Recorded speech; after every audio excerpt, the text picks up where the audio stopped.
In order to understand what's the best method of sale, we first need to understand how is the best price achieved. And most people actually know that the best price is achieved when there's a lot of competition.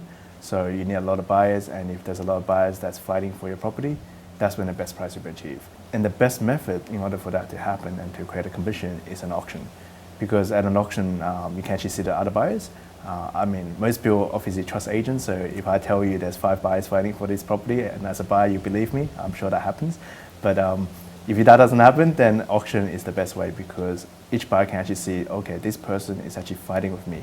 If I bid $1 million and the next guy bid $1,010,000, obviously they think it's worth $1,010,000, and if I think it's worth more, I can outbid them. But I know I'm not paying a price that's above market because there's someone else willing to pay similar price than me. I think that it's actually a benefit to the buyer as well. A lot of people think auction is bad for buyers, but to me, it's actually the most transparent way of actually buying a property, because there's no other way you can know, one, whether or not there's other buyers, two, whether or not what you're paying is the market price. And the best way to know is seeing an actual person next to you bidding around the same price as you. And a lot of people go, oh, people get emotional and pay crazy prices at auction. I mean, that's true, but another fact is they're still only paying the price they can afford. And I mean, if you only got $2 million in your bank, you're not going to be able to bid $2.5 million at auction. So what auction does at the right environment, you actually bring out the best price someone will pay for your property. And as a seller, that's beneficial too. And as a buyer, that's also beneficial, because like I mentioned before, you actually know what you're paying is the market price, because there's someone else fighting for it at around similar prices. The knockout bid always is only around $10,000 to $20,000. So to me, that doesn't mean anything, because property prices go up just 2%. That would be your $10,000 or $20,000. So the best method is obviously auction, but as most vendors rightfully worry about, a lot of buyers might not like to turn up to auctions.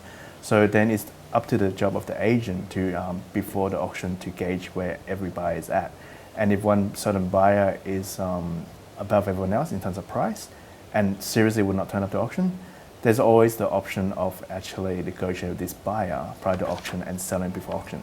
And the way I do it would be like, if someone say offer $1.5 million before auction, and for the owner to make that decision whether or not to sell to this person at $1.5 million or to take it to auction, it's a simple question of calling every other buyer up and go, I'm about to sell the property for X amount of money. Would you want to make a final offer, or are you going to wait for the auction? And most of them will go, oh, just sell it to that person. Then at that moment in time, I can actually present it to the owner to have the confidence that even though we didn't take an auction, we still found the best buyer at the best price. And if that doesn't happen, we can always bring out the true value at auction. So to me, even though people might like or dislike auction, whatever it is, I still think it's the best method to actually benefit both the buyer and the vendor.